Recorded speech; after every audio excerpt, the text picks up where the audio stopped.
aleluia, aleluia, aleluia, aleluia. Tu és Pedro e sobre esta pedra edificarei minha igreja, e os pobres do reino das trevas jamais poderão contra ela. Aleluia, aleluia, aleluia, aleluia, aleluia, aleluia, aleluia, aleluia. O Senhor esteja convosco.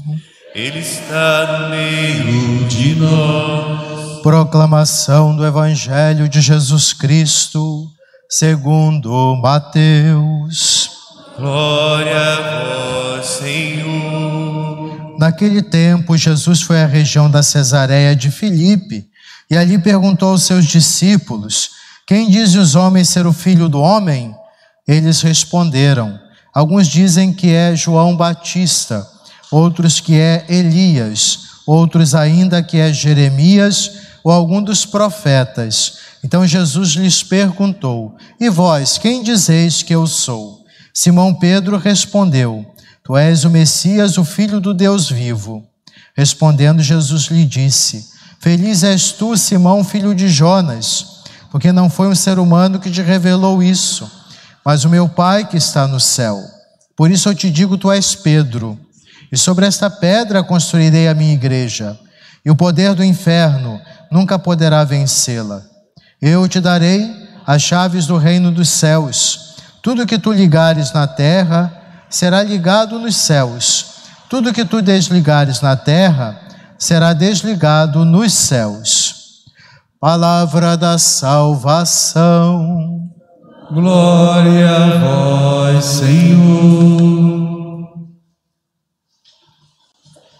Hoje, caros irmãos e irmãs em Cristo, celebramos a festa de São Pedro e São Paulo. No Evangelho, quando Jesus confia a Pedro a missão de confirmar os irmãos na fé, tu és Pedro, sobre esta pedra edificarei a minha igreja. Reparem bem, ele fala minha igreja, não minhas igrejas. Mostra aqui que a igreja tem que ser unida.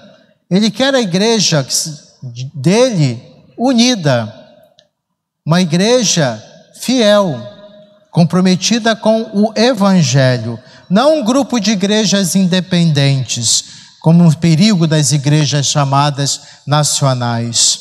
Quando se fala em sinodalidade, vocês vão ouvir falar daqui a um tempo, muito se fala, o perigo às vezes é a ideia de criar cada país um grupo de bispos, padres, de leigos e leigas, com um pensamento, mentalidade, um direcionamento que muitas vezes vai de encontro à nossa sé patriarcal, que é Roma, onde está o Papa, que nos confirma na fé.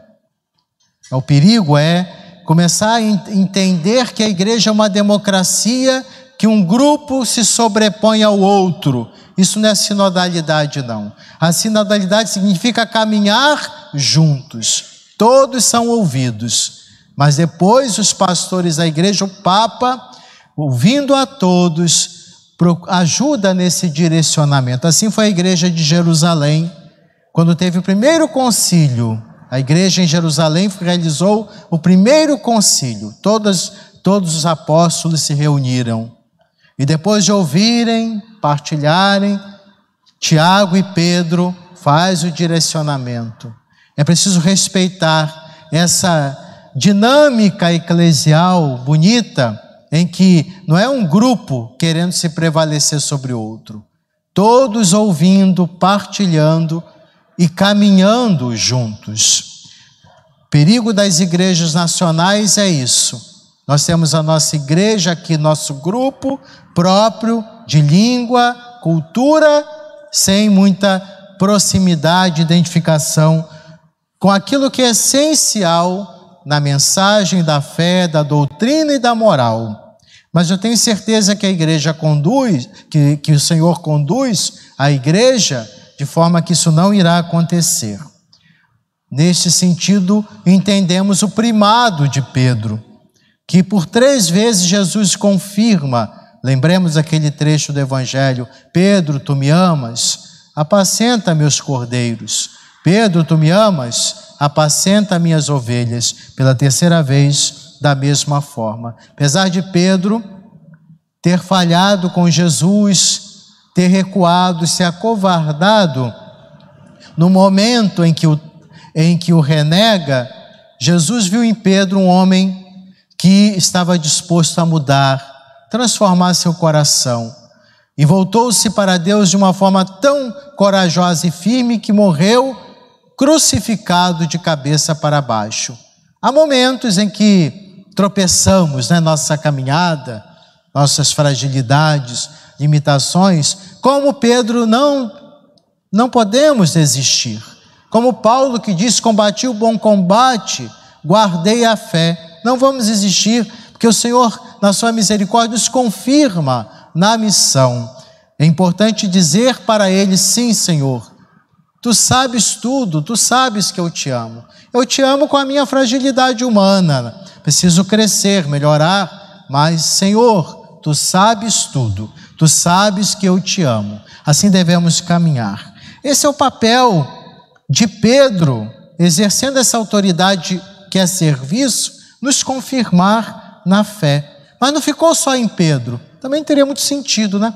Jesus só edifica a igreja em Pedro. Nos sucessores dele, que até hoje foram sucedendo bispos de Roma, porque Pedro morreu em Roma, como Paulo também. Ali está o túmulo de Pedro, onde foi edificada a Basílica de São Pedro. Os sucessores. Se Pedro Jesus escolheu como rocha, fundamento da igreja, continua também este fundamento no primado de Pedro. Pensável essa prerrogativa dada só a Pedro, se a igreja se prolongaria no tempo até o final dessa realidade terrena. Quando o Senhor voltar, aí cessa nessa realidade terrena, será a igreja triunfante no céu. Quanto a igreja peregrina, os sucessores de Pedro, eles levam adiante essa missão. Gosto muito daquela imagem do atletismo, que passa o bastão um para o outro, até chegar à meta. Assim é a nossa vida. Para que a gente não se apegue a cargos e funções, nossa vida de serviço ao reino é isso: trabalhar, correr para atingir a meta e passar o bastão próximo, aquele que vai continuar a missão. Assim os bispos passam para os seus sucessores, o Papa, nós as coordenações, ministérios na igreja. Isso nos ajuda muito a trabalhar com uma questão que precisamos todos nós ter cuidado: apegos, possessividades. Tenhamos muito cuidado com isso, até dentro da igreja. Então continua, o papel de Pedro se prolonga nos seus sucessores. Tendo morrido como bispo de Roma, Pedro, ele morreu em Roma e foi sepultado. O bispo eleito da cidade de Roma, primeiro sucessor de Pedro, se torna o Papa, o que confirma os irmãos na fé. Porque a igreja não é uma sociedade de livres pensadores, não. Cada um falando o que quer. Cada um com sua função trabalha pela unidade, pela comunhão, pela missão. Às vezes a gente vê dentro da nossa igreja certos teólogos que se acham melhores que o Papa e os bispos, apresentando uma mentalidade de igreja que a gente sabe que não está de acordo com a tradição doutrinária da nossa igreja. E alguns leigos que se acham mais católicos que o Papa, que o bispo, se arrogam como mestres da fé. E o pior são grupos da nossa igreja que aderem mais a esses que o Papa, que o bispo. na sua diocese. Não é assim. É uma comunidade dos que se unem a Pedro proclamando a fé em Jesus. Como no evangelho de hoje, Jesus perguntando: e vós, quem dizeis que eu sou? Tu és o Messias, o Filho do Deus vivo. Com Pedro proclamamos Jesus como Senhor e Salvador de nossa vida. Nós precisamos então sempre refletir sobre o primado do Papa, porque através desse primado a concórdia, a união cresce em nossa igreja. E por que não esse sonho de ver a igreja, todos os cristãos unidos, porque nós até o momento estamos divididos. E outros grupos religiosos não católicos, que respeitamos, rezamos por eles, mas até dentro da igreja, o cuidado, a atenção que devemos ter pela unidade. O ministério de Pedro tem essa missão, ser essa presença de unidade, um dom precioso, uma riqueza para nós católicos. Mas às vezes nós católicos esquecemos dessa grande riqueza. É preciso sempre refletir sobre esse ministério importantíssimo, sinal visível da unidade, como pediu Jesus, porque o Papa é o vigário de Cristo. No lugar de Cristo está ali, em nome de Jesus, para exercer essa missão. E como é maravilhoso ter nesta autoridade um ponto de referência. Agora tenhamos muita atenção, muito cuidado. Existe um certo tipo de devoção papal que não é correta nem autêntica, que é mais por interesse do que por amor à igreja. Conforme o estilo do Papa, você segue. Eu gosto desse Papa tal, do outro não quero não. Aí chega a dizer, que isso é um desrespeito grande à unidade da igreja, que a sede de Pedro está vacante, o atual Papa não é legítimo. Como se arroga nesse direito? Nós temos um grande problema na igreja, os tradicionalistas e os progressistas, porque esses dizem que amam o Papa conforme as conveniências. Esse Papa eu gosto, então temos que obedecer o Papa. Mudou o Papa? Esse não obedecemos. Nós amamos o Papa, aquele que o Espírito Santo suscita, coloca para conduzir a igreja. A cada momento o Senhor coloca o Papa que é necessário para o bem da igreja. Assim foi com todos os papas recentes, grandes papas da igreja. Eu fico, desculpe o termo, irritado de ver gente falar assim: o Papa tal era mais conservador, esse é mais progressista. Não existe Papa conservador e progressista, existe o Papa que em nome de Jesus está ali a servir o povo de Deus. Alguns chegam a dizer assim: esse Papa fulano, esse sim segue o concílio, quer dizer que o outro não? Isso é uma mentira, isso é uma desonestidade, é um desrespeito ao ministério petrino. Então devemos ter esse cuidado. Os papas que passaram ao longo da história, grandes papas, o atual Papa Francisco. Graças a Deus a maioria dos católicos amam o Papa. Não fico nesses grupinhos aí, que são grupinhos pequenos, mas fazem barulho. Dos progressistas são esses que querem, parece que tudo que foi construído ao longo dos séculos tem que ser destruído. Acabou. Vamos fazer uma igreja nova, diferente de tudo. E os tradicionalistas parados no tempo, querem uma igreja do século passado, antes do Concílio Vaticano II. Aquilo que servia. Nenhum nem outro estão certos. O Espírito Santo age na igreja. E através da ação do Espírito, vai atualizando a mensagem do Evangelho, sem desrespeitar, sem afastar-se de sua identidade. Esses tais progressistas vanguardistas da fé, parece que acham que sabem qual é a igreja melhor. Uma igreja que joga no lixo toda a história, toda a tradição. E esses tradicionalistas não entendem que a igreja ao longo dos séculos, movida pelo Espírito Santo, vai discernindo melhores caminhos para o anúncio do Evangelho. Esses católicos, entre aspas, que só respeitam o Papa segundo conveniências, e pior, instrumentalizam o Papa, porque, não, o Papa tira algumas frases, esse sim, esse é o Papa, esse é o nosso Papa verdadeiro.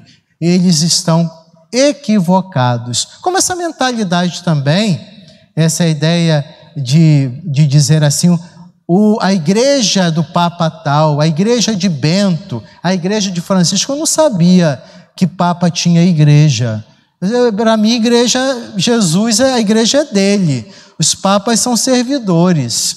Não existe igreja de Bento, Papa Bento Emérito, não existe a igreja de Francisco, existe a igreja de nosso Senhor Jesus Cristo, cujos papas serviram com muita dedicação. São João Paulo II, esses mais recentes, Bento XVI, grande exemplo de papa na igreja, pelos seus escritos, magno, alta teologia, e o exemplo de desapego, despojamento, vendo que na sua enfermidade não podia conduzir a igreja, renunciou. E agora é o grande Papa Francisco, pela sua simplicidade, suas palavras edificantes, que tanto bem nos faz. Então não existe essa história de Papa X e Papa Y, não. É a igreja de Jesus. Isso não é ser católico, não mesmo.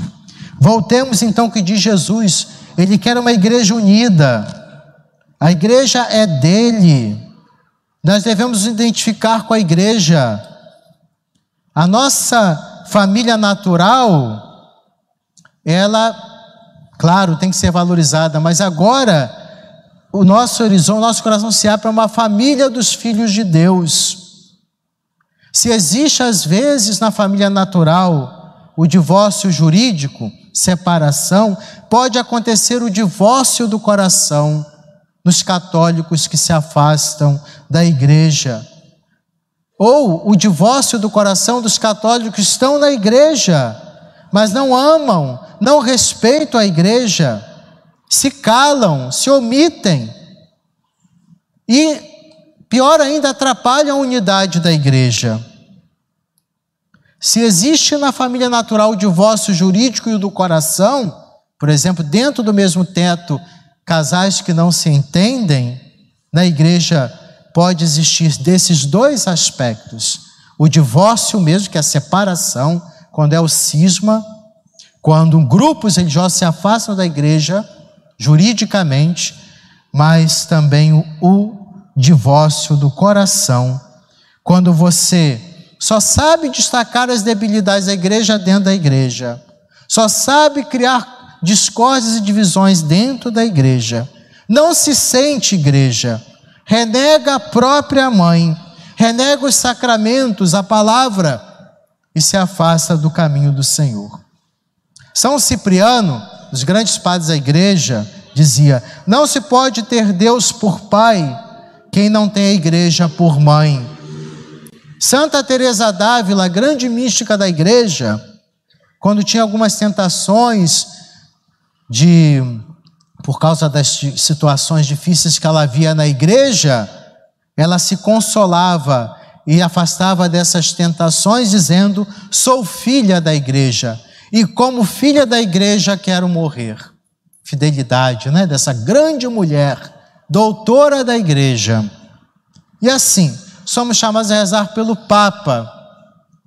Hoje, Francisco, como fizeram os primeiros cristãos. Primeira leitura hoje foi esta. Na primeira leitura, a comunidade rezava por Pedro na prisão. Porque hoje existe muita hostilidade, muita grosseria, diz respeito ao Papa, o atual, e os outros que passaram foram hostilizados pelos próprios membros da igreja. E os de fora também. Somos chamados a rezar pelo Papa, para que, iluminado pelo Espírito Santo, continue a confirmar os irmãos. O verdadeiro católico é esse. Ama, reza, pede muito pelos seus pastores, especialmente o Papa que nos confirma na fé. Assim seja.